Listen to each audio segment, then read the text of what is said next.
Baik, Assalamualaikum warahmatullahi wabarakatuh. Selamat malam teman-teman semuanya. Kembali lagi kita belajar mengenai algoritma dan pemrograman.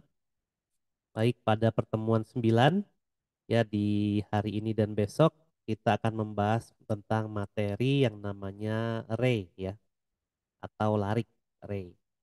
Nanti juga array ini akan menjadi topik di praktikum kita pada pertemuan ke-9 ini. Oke, udah 9 minggu kita kuliah ya. Artinya kita tinggal beberapa pertemuan lagi ya, tinggal 5 pertemuan lagi sampai akhirnya nanti kita akan ke ujian akhir semester ya. Mudah-mudahan teman-teman masih tetap bertahan gitu ya dan memang diniatkan untuk selalu kuliah. Seperti biasa, apabila ada pertanyaan-pertanyaan itu silakan bisa japri saya di WhatsApp atau melalui WhatsApp grup ya agar teman-teman yang lain juga bisa menyimak pertanyaan dan jawaban yang diberikan di sana gitu ya.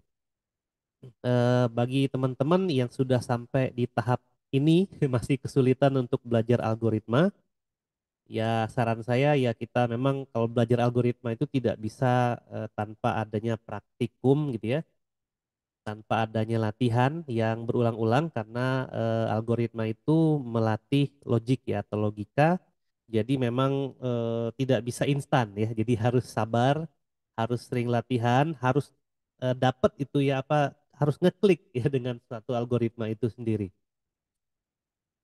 Baik, kita lanjut ke materi selanjutnya yaitu array. Apa sih array ini?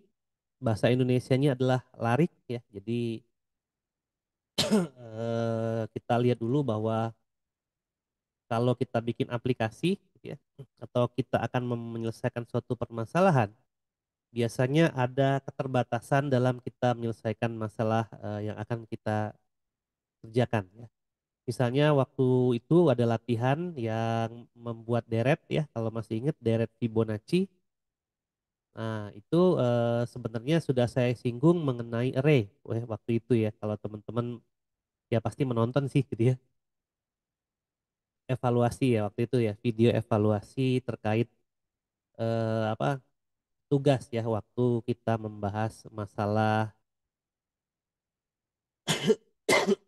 perulangan ya untuk deret Fibonacci. Nah, kita lihat di sini ya. Kita coba evaluasi sedikit mengenai beberapa aplikasi-aplikasi yang pernah kita buat ya. Contohnya ini menghitung rata-rata. Waktu itu juga kita pernah buat kan. Nah, di sini ada program nih menghitung rata-rata 3 buah nilai misalnya.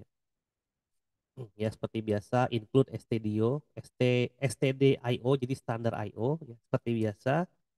Kemudian di sini ada integer ya di mana integer itu ada nilai 1, ada nilai 2, lalu ada nilai 3.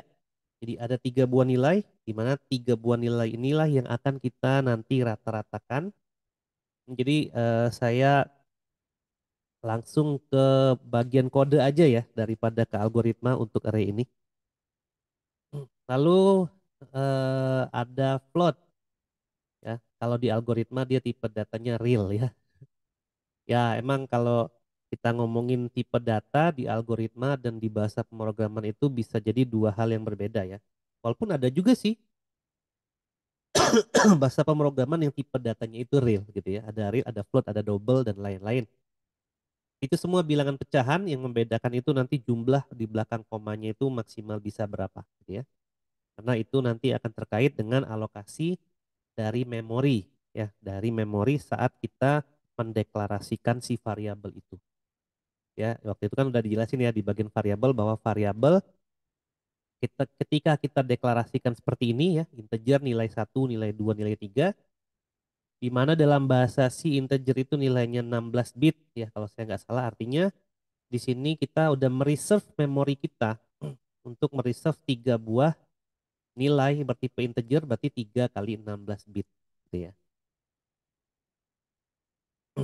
Oke, kalau 16 bit berarti tidak lebih dari 32.000 ya di bilangan desimal. Jadi kalau kita mau masukin masukin 1 miliar di integer itu nggak bisa.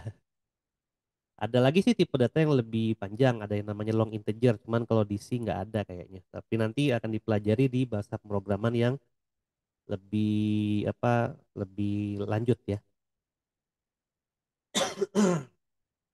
Nah, di sini kita punya void main, ya printf, masukkan nilai satu, scanf, biasa persen %d, dan nilai satu. Ini saya kalau coding sih suka lupa kalau scan itu pakai dan di sininya ya. Kalau nggak pakai dan dia allocated memory failed. Oke, di sini masukin nilai satu gitu ya. Nilai satu, masukin nilai dua ya, nilai dua, masukin nilai tiga. Lalu kita punya rataan tadi kan gini di sini. Menghitung nilai rata-ratanya yaitu nilai satu ditambah nilai 2 ditambah nilai 3 dan seterusnya. Apabila nilai satu lebih dari nilai rata-rata, maka yang di-print nilai satu. Apabila nilai 2 lebih dari rata-rata, yang di-print nilai 2. Apabila nilai 3 di atas rata-rata, yang di-print nilai 3. Nah, program yang kita buat ini kita sebut sebagai program statik. Kenapa statik? Karena kita hanya bisa menghitung rata-ratanya cuma 3, gitu ya. Hanya 3 saja. Kalau saya mau menghitung rata-ratanya ada 5 gimana? Nggak bisa. Ya hanya 3 aja. Kalau 2 gimana? Nggak bisa, ya harus 3 gitu kan. Padahal rata-rata itu 2 boleh loh. Atau saya mau rata-ratanya 100 gimana? Nggak bisa juga gitu ya. Jadi statik. Apa yang maksud dengan statik? Bahwa program itu hanya bisa menghitung rata-rata yang cuman nilai diinputkan adalah 3 ya, sampai situ doang. Nah, bisa nggak kita bisa bikin lebih dinamis lagi gitu ya? Bisa nggak sih kita bikin lebih fleksibel lagi? Artinya berapa rata-rata yang ingin kita inputkan itu tergantung dari keinginan kita misalnya. Ya bisa aja. Nah, itulah belajar array gitu ya. Kenapa array itu dibutuhkan? Nah, lalu ada lagi nih program seperti ini gitu ya. Masukin nilai 1, 2, 3 sampai 100 nih. Lalu rata-ratanya 100. Ini yang kita inginkan tadi kan 100 misalnya gitu ya. Masukin nilai 1 seterusnya sampai 100. Wah, banyak banget, capek gitu ya. Kemudian rata-rata sampai 100, wah macam-macam ini, lebih statik lagi gitu ya. Artinya ini hanya bisa menghitung 100 saja gitu ya. Padahal yang dibutuhkan itu cuma menghitung rata-rata 5 nilai. Nah, tapi nggak bisa pakai program ini, kenapa? Ya itu tadi, harus 100. Yang sementara yang sebelumnya ini hanya bisa 3. Jadi kalau saya mau bisanya 4 gimana? Ya saya bikin program baru lagi untuk menghitung rata-rata 4 nilai ya. Itu kan tidak fleksibel gitu ya. Itu sangat statis sekali. Nah, yang akan terjadi adalah kita akan mendeklarasikan banyak banget variabel seperti ini. Integer, nilai satu, nilai 2, nilai 3, nilai 4, nilai 5, 6, sampai 100. Kita juga akan mengerjakan banyak sekali langkah-langkah yang ada di sini. Ya, karena memang tadi programnya itu statis gitu ya. Nah, bagaimana solusinya? Solusinya adalah array. Yaitu kita gunakan variabel tapi memiliki indeks. Artinya nilai satu, nilai 2, nilai 3 sampai dengan nilai tak hingga atau nilai ke n ya, kita beri indeks dari 0, 1, 2, 3 sampai ke n min 1. Artinya kalau saya ingin mengisi nilai ke 0, nah itu yang kita sebut sebagai indeks ya. 0 itu adalah indeks. Dalam bahasa pemrograman C, kalau kita ngomongin indeks, ya indeks itu urutan ya, urutan itu dimulai dari 0 bukan dari 1 gitu ya. Jadi urutan ke 0, urutan ke 1, urutan kedua, urutan ketiga dan seterusnya. Jadi kalau variabelnya itu adalah nilai, artinya nilai urutan ke 0 berarti nilai 0, nilai ke 0 ya. Nilai urutan ke 1 berarti nilai ke 1 gitu ya, dan seterusnya. Nah, itu adalah indeks namanya. Jadi kita gunakan variabel berindeks yang diimplementasikan dalam bentuk array. Nah, untuk masalah array ini ya namanya juga informatika, tidak akan jauh-jauh dari yang namanya matematika gitu ya dalam pendefinisian seperti yang kita tahu nama variabel gitu ya, dipakai di informatika, dipakai di bahasa pemrograman yang adalah apa, suatu konstanta penyimpan nilai gitu ya, dan seterusnya gitu ya. Nah, jadi kalau matematika kita kenal bahwa variabel berindeks itu bentuknya kayak gini, x0 misalnya, x1, x2 sampai dengan xn min 1. Nah, angka 0, 1, 2, dan seterusnya sampai n-1 ini disebut sebagai indeks atau subscribe. Subscript, subscribe lagi. Subscript, salah. Jadi, X ini karena semuanya sama-sama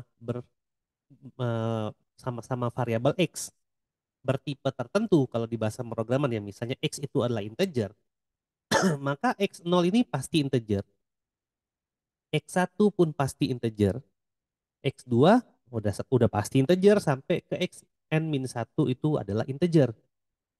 Jadi semuanya pasti integer karena mereka adalah X. Bedanya X0 memiliki nilai integer milik dia sendiri.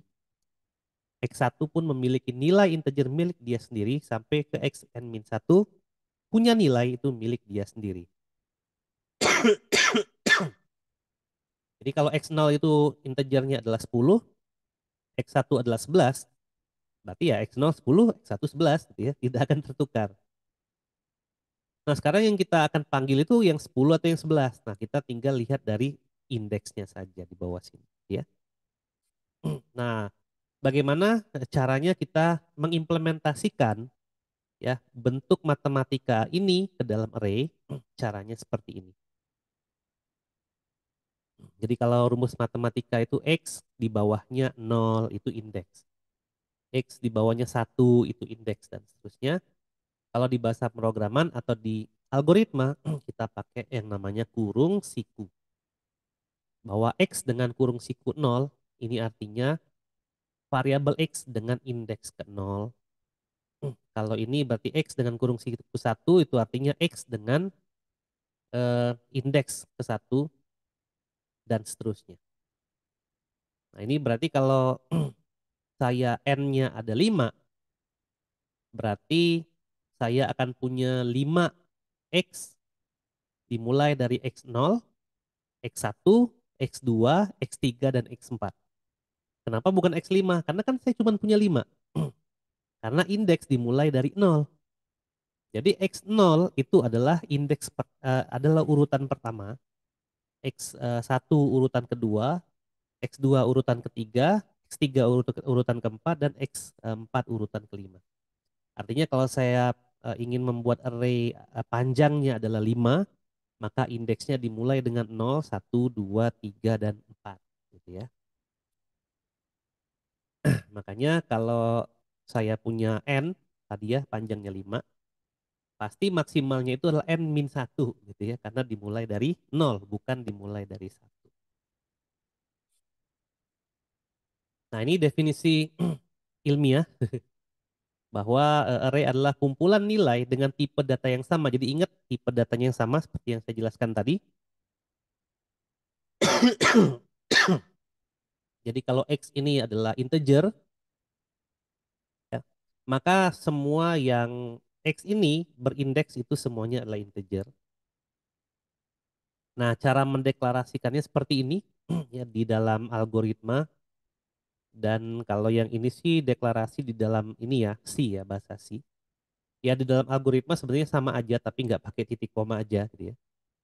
Jadi tipe datanya apa aja di depan? Kalau integer ya di bahasa pemrograman tulis int, terus nama variabelnya misalnya tadi X, lalu ini ukurannya, ya, ukuran. Misalnya ukurannya 5. Gitu. Artinya saya punya atau mereserve di dalam memori 5 variabel X dimulai dari indeks ke 0 sampai dengan ke 4. Nah, di sini ada dimensi 1 ya, array. Kalau di matematika itu kita sebut vektor. Lalu ada dimensi 2 itu kita sebut matriks ya. Atau ada juga array berdimensi banyak. Jadi array itu bisa kita deklarasikan Kita buat ya sesuai dengan dimensinya dan itu kita yang atur sendiri dalam ini ya, dalam apa deklarasi di atas ini. Nah, bagaimana cara mendeklarasikan array? Ini ada caranya ya untuk yang satu dimensi dulu gitu ya. Nah, ini tadi ya, misalnya integer, maka di depannya itu adalah int, kemudian a itu tadi nama variabelnya 5. Nah, artinya saya ketika mendeklarasikan ini, saya itu mereserve ya suatu variabel yang namanya a sebanyak 5 5 buah gitu ya. Dengan indeks mulai dari ke 0 sampai dengan indeks keempat, jadi ada 5. Atau kalau ini bilangannya float ya, tipe datanya float. Atau seperti ini ya, integer D3 lalu saya set dengan kosong. Artinya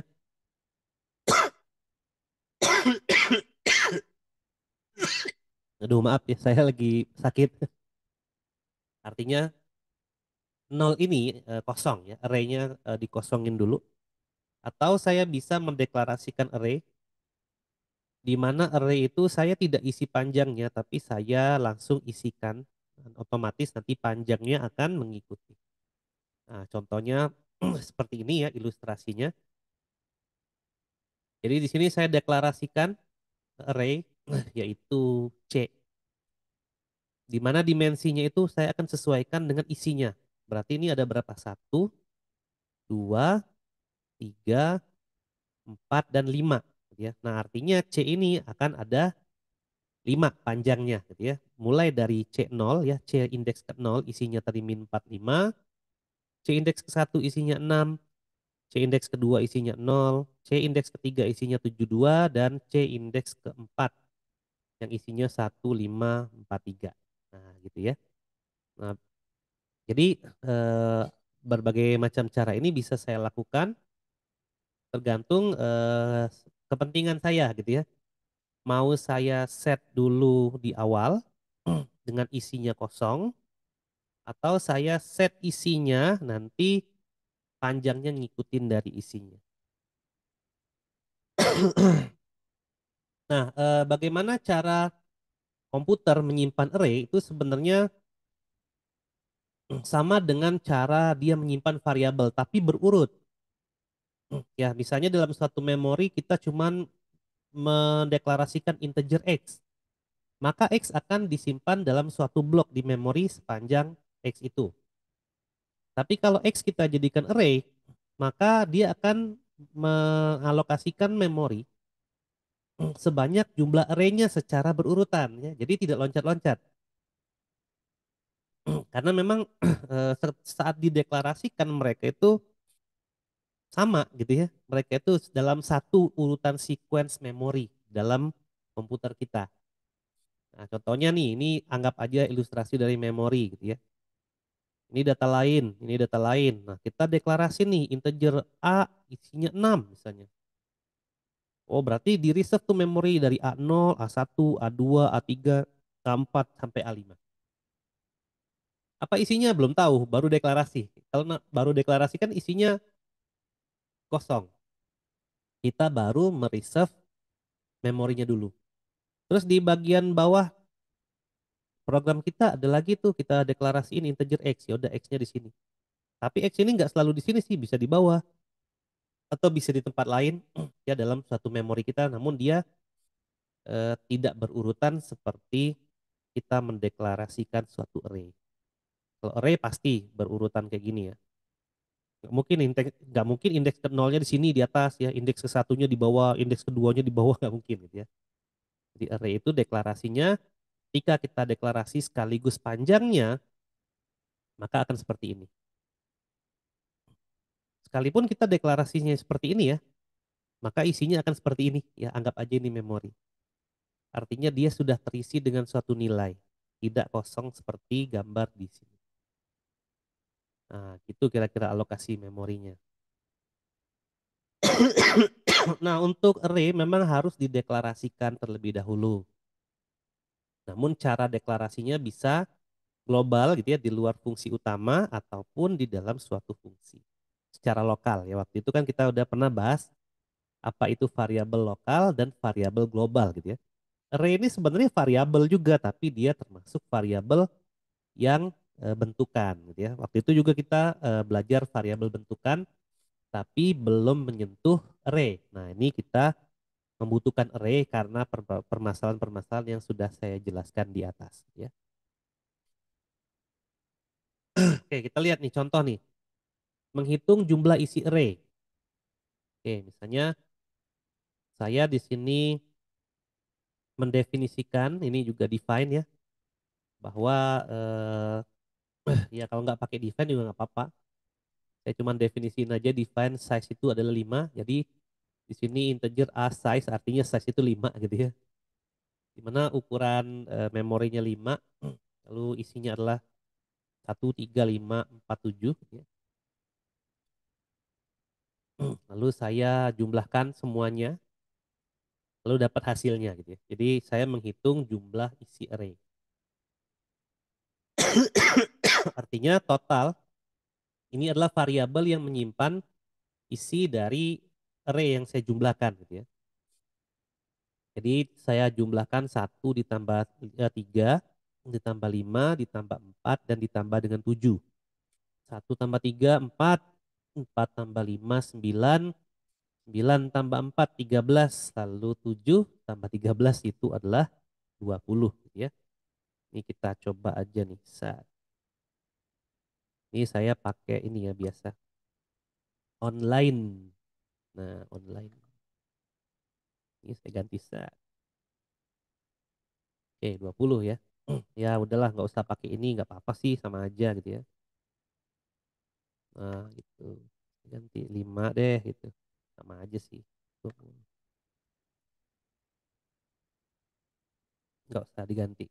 Kosong.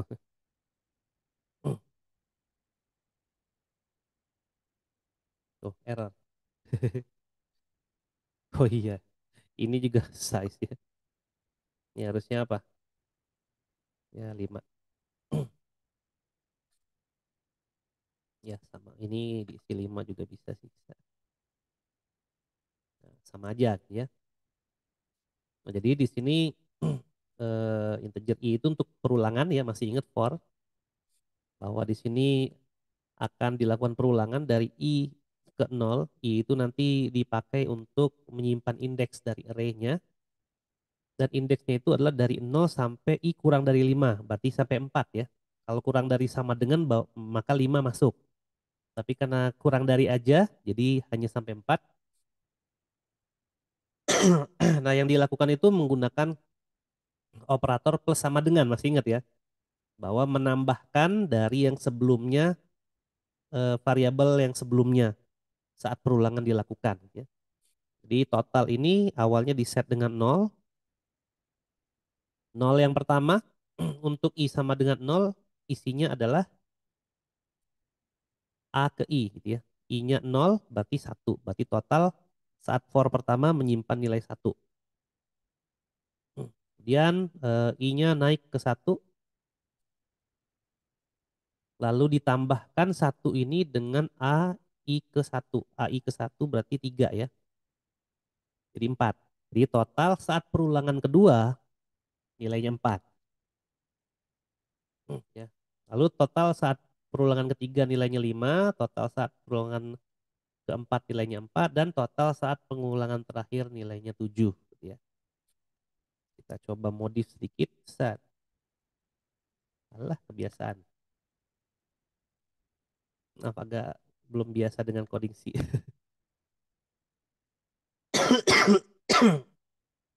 Kita ini aja, kita lihat total perulangan keberapa ya pakai printf aja ya. Printf.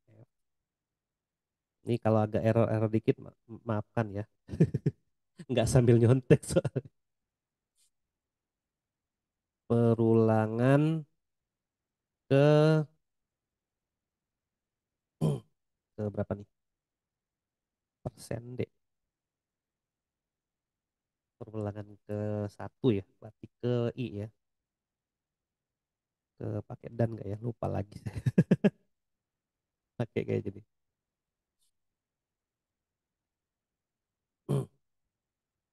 Jadi di sini print F persen D mana persen D telat telat total. Oh nggak pakai persen, nggak pakai dan. Nah kita cek. Salah.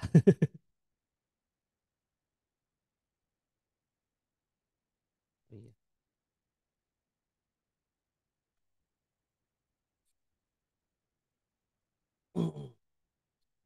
Ah inilah lupa titik koma.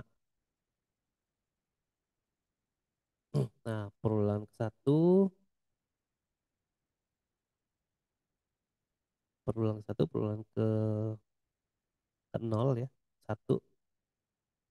Ini berarti saya put chart dulu. Alah salah kok di sini put chartnya. Di sini.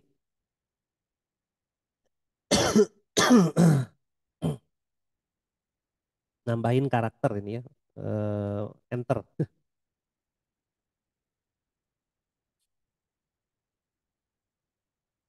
Salah kayaknya. Put chart. Put chart itu slash n atau backslash n ya lupa. Backslash kayaknya. Nah ini dikasih spasi ya. Nah perulangan ke nol total itu bernilai satu ya. Perulangan ke satu ya ke i-nya satu di total ini berarti satu ditambah tiga gitu ya. Empat berarti. Kemudian isi total di perulangan kedua itu berarti tahap langkah tiga ingat ya pokoknya min satu ya. Dimulai dari ke nol. Berarti dia 4 ditambah 5 9 gitu ya. Kemudian di perulangan ketiga itu berarti 9 ditambah 4 13 lalu di perulangan terakhir hasilnya adalah 20 ya sesuai dengan apa yang ada di bawah sini. Nah, itu kalau kita pakai ini ya operator plus sama dengan waktu itu udah pernah dijelasin ya. Kayaknya udah pernah dijelasin. Nah, jadi begitu ya. Jadi ini adalah contoh untuk implementasi array. Jadi kita bisa ya yang pasti array itu dideklarasikan dulu di atas ya, jangan lupa. Lalu ini adalah cara kita untuk mengakses array-nya menggunakan perulangan. Mengakses array itu bisa pakai perulangan apapun sih, tapi lebih enak pakai for aja karena kita udah tahu ukuran dari panjang array. Kalau kita nggak tahu gimana ukuran panjang array-nya, ya ada caranya, gitu ya. Jadi kita harus memanggil ukuran panjang dari array. Tapi saya nggak tahu di C ada nggak ya length of array fungsinya. Jadi nanti saya coba cari tahu dulu. Oke, seperti itu lanjut dulu ya.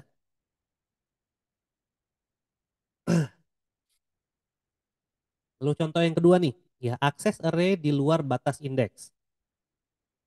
Nah tadi kan dideklarasikan ada 5, perulangannya pun ada 5, 5 langkah ya, mulai dari langkah ke 0 sampai langkah keempat.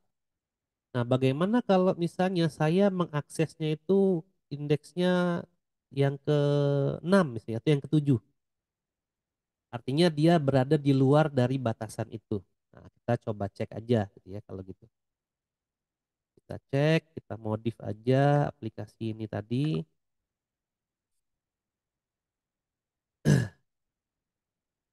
Kita ganti dengan program ini aja. Set.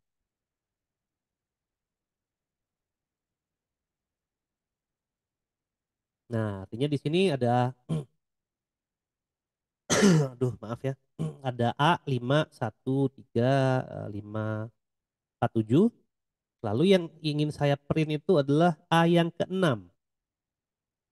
Padahal kan ini adalah A0, A1, A2, A3 dan A4 ya. Sedangkan saya mau print A yang ke-6, bisa nggak sih gitu ya? Ya, minus sekian. Emang ada nggak ada gitu ya? Yang ke 100 ya nggak ada gitu ya. Tapi kenapa tetap ada output sih? Ya memang gitu ya. Kesalahan array pada C itu disebabkan kesalahan saat proses eksekusi gitu ya. Bukan salah di compile. Di compile dia masih benar tapi di run yang salah. Nah, biasa kalau di C itu ya, tapi kalau kayak di bahasa Java itu di compile-nya yang salah. Waktu itu kita udah bahas juga ya apa itu compile. Jadi compile itu dari bahasa yang tadi di compile dulu oleh komputer, ya diperiksa kodenya benar atau enggak, komputer ngerti dulu kodenya, baru kemudian ada run dijalankan. Kalau praktikum kan pasti compile dan run ya, dilakukan terpisah itu dua. Kalau compile-nya gagal, run pasti nggak bisa kan gitu ya. Karena bahasa pemrograman C ini masih menggunakan compiler ya. Kecuali kalau belajarnya PHP, bahasa pemrograman web, nah itu dia menggunakan yang namanya interpreter. Jadi yang tadi angka-angka yang tadi itu disebabkan oleh kesalahan dari merunning aplikasinya. Compile-nya berhasil, tapi ketika kita ingin ambil array-nya itu sebenarnya dia mengakses alamat memori yang 100. Entah punya siapa gitu ya, entah punya siapa diterjemahkanlah oleh si bahasa C-nya gitu ya. Jadi itu sebenarnya error di bagian running aplikasi. Nah, gimana caranya kalau kita ingin mengisi sendiri data array-nya sesuai dengan yang kita inginkan? Ya bisa aja sih gitu ya. Ya tinggal kita mainin aja si scan-nya. Ini coba lagi kita cek set.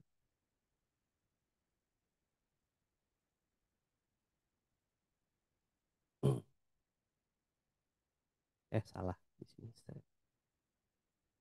Oke, di sini kita men-set dulu array-nya adalah 100 misalnya. Ya, lalu kita ingin mengisi berapa banyak sih dari 100 itu? Misal di sini saya ingin isi berapa di sini ya? Misalnya 3. Ya udah tinggal 3 aja. Yang sisanya apa? Kosong sih gitu ya. Misalnya berapa banyak array yang ingin saya isi? 4 misalnya. Array pertama berapa? 12. Nanti dia langsung baca, oh array pertama 12. Yang kedua berapa? 1. Yang ketiga, yang keempat, yang kelima not found. Kenapa not found? Karena memang nggak ada nilainya. Ya. Tapi kan kita deklarasikan di awal A itu 100 panjangnya. Tapi karena kita cuman mengisinya sebanyak apa 3, sebanyak 4, maka yang berikutnya itu kosong ya. Jadi not found. Kita isi yang ketiga pun yang ketiga not found juga ya. Yang keenam not found. Oh ini berarti bukan kesalahan ini ya. Kesalahan online ininya ya. Online apa? Online C-nya ini harusnya bukan not found, salah. Ini harusnya nul isinya ya. Kalau di bahasa C yang offline itu isinya itu nul, N-U-L-L ya, nul bukan not found. Ini harusnya udah di break ya, harusnya ininya kursornya nggak muncul lagi sih ini harusnya. Ya kira-kira gitu ya. Jadi kalau di bahasa C yang di praktikum ya yang dipakai offline itu harusnya nul karena memang nilainya nggak ada. Karena yang kita isi hanyalah yang ini aja. Nah, cuman problemnya di C eh, itu inisialisasi array itu ya memang begitu sih ya. Jadi memang kita set dulu di awal 100 gitu ya. Baru kita mau isi berapa. Ya agak dia tidak memiliki apa? eh, Lebih fleksibel lagi lah maksudnya arraynya. Misalnya yang saya minta cuma 3 aja, maka ini otomatis jadi 3 itu belum bisa diisi ya. Namun di bahasa pemrograman lain bisa seperti Java itu ada array fleksibel tapi saya lupa namanya apa. Nah, teman-teman nanti akan mempelajari itu di bahasa pemrograman objek ya. di semester keempat. Masih lama ya? Iya, masih lama. Oke, jadi seperti itu. Kita lanjut lagi. Nah, di sini kita lihat array yang dua dimensi ya. Tadi satu dimensi aja. Nah, kalau di array dua dimensi ini bentuknya adalah matriks ya. Kalau di matematika, matriks. Nah, matriks itu kan kayak gini bentuknya nih. Nah, cara deklarasinya gimana? Tinggal ditambahin aja kurung sikunya satu lagi gitu ya. Cara ngisinya gimana? Ya kayak gini aja. Jadi 241 itu milik kurung siku yang ini. 537 ya itu milik kurung siku yang ini. Artinya ini panjangnya 3, ini juga panjangnya 3. Dengan indeksnya adalah 012 dan indeks yang ada di sini juga adalah 012 yang direpresentasikan kurang lebih seperti tabel yang ini gitu ya. Nah, ini eh, yang atas itu 241, lalu yang ini adalah 537. Kalaupun nanti ada tiga dimensi di bawahnya lagi ada apa gitu ya. Enggak lah, enggak tiga dimensi ya. Dua dimensi dulu. Nah, atau kita langsung bisa set panjang dari tabel itu gitu ya.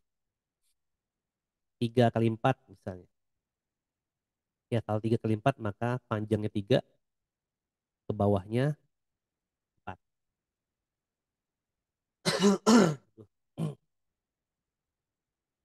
Oke, oke, oke. Lanjut. Set.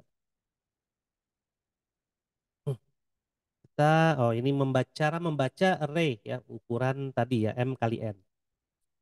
Nah, di sini kalau misalnya kita coba set ya, inisialisasi bahwa A itu 100 kali 100,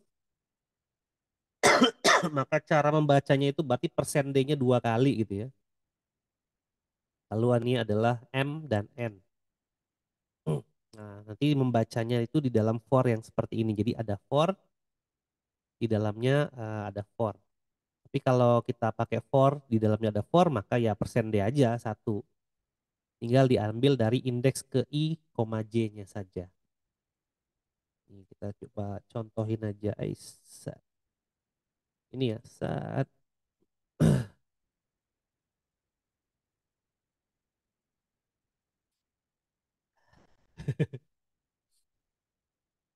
baik di sini ada program, di sini ada integer I dan J, ini untuk indeks for ya. For I dan for J, jadi perulangannya 2 kali, 2 lapis. Lalu saya punya num di sini dengan 3 kali 4, matriks 3 kali 4 ya. Nah, lalu saya isilah matriks 3 kali 4 ini. Nah, ini kosongin dulu aja. Saya ngisinya pakai rumus ini aja ya. Cara ngisinya gimana ya? Tinggal panggil indeksnya aja. Nah, ini kalau mau bikin kayak tadi boleh lah ya. Saya print F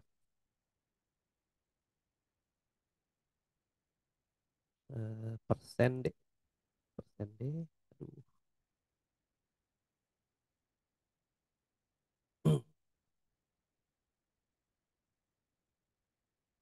Ini berarti indeks array ke gitu ya, persen D adalah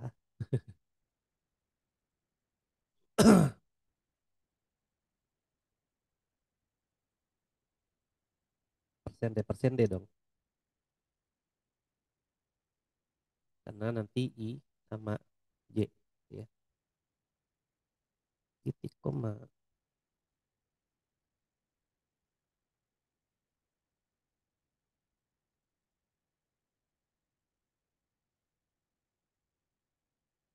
Oke, ini pakai putcar lagi. Putcarnya jangan di sini. Putcar di sini aja. Putcar, salah. Backslash N.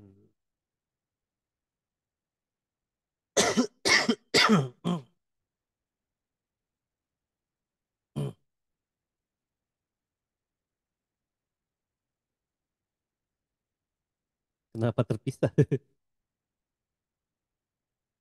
Ini harusnya satu lagi adalah persende lagi ya. Persen- Maaf salah. Persendenya berarti, oh ini tambahin dulu. Tambahin dulu. Nah,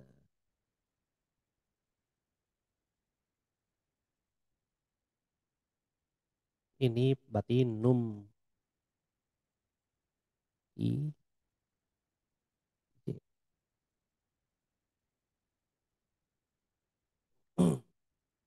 Nah, nilai indeks array ke 0,0 ya adalah 1, 0,1 adalah 2, 0,2 adalah 3, 0,3 adalah 4. Ya. Nah, ini kalau di dalam bentuk array itu diimplementasikannya seperti ini nih.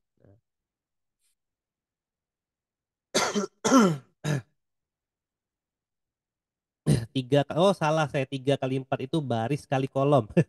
Maaf ya yang tadi ralat dikit. Duh maaf bikin videonya sambil sakit ya.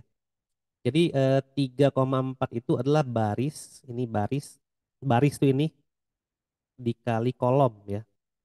Jadi I itu menyatakan baris, J itu menyatakan kolom.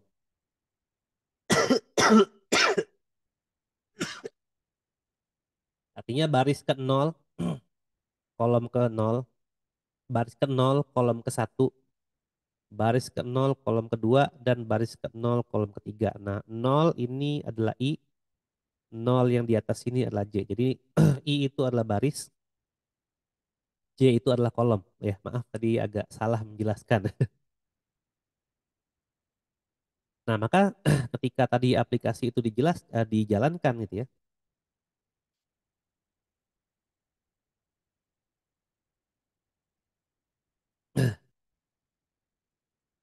Nah, konsolnya hilang. Agak susah nih. Nah, gitu ya. Artinya indeks array ke 0,0 dari aplikasi ini tadi, kode ini adalah merujuk pada I ke 0, J ke 0, di sini satu gitu ya. Kemudian array ke 01 ya pada num ini adalah 2, berarti 0 di sini ya. Satu di sini, 2. Lalu ini adalah 02, berarti 02 itu berarti isinya 3. Lalu 03 itu adalah 4. Nah, karena perulangan I-nya dimulai dari 0 ya, kemudian J-nya 0 sampai 4, artinya kan I-nya 0 dulu, nanti baru J-nya 0, 1, 2, 3, 4. Nanti J-nya udah selesai semua dieksekusi, naik ke atas lagi, ke perulangan atas lagi di I. I-nya jadi 1, nanti J akan mengulang lagi 0, 1, 2, 3. Tiga ya. Udah selesai semua 4 ya tadi 0 sampai 3 ya, udah selesai semua 4. Nanti akan I-nya di-upgrade lagi jadi 2. Ya karena kan batas perulangannya di sini adalah I kurang dari 3 gitu ya. Ini I kurang dari 3. 2 terakhir ya. Lalu J-nya 0, 1, 2, 3. Ya, kira-kira ilustrasinya adalah seperti ini. Nah, gitu ya. Untuk gambar itu seperti ini. Kemudian di sini ada print ya. Jadi yang 1 sampai 12 itu adalah print isi array. Cara print juga sama, pakai perulangannya. Jadi kita tinggal indeks mana yang mau kita panggil gitu ya. Ya tidak pakai for juga nggak apa-apa gitu ya. Kalau kita ingin cuman manggil indeks ke 1 dan 3 ya udah tinggal panggil num ke berapa gitu ya. Num ke berapa, koma berapa misalnya. Atau num ke I, koma J dan seterusnya. Oke. Nah, seperti itu kira-kira.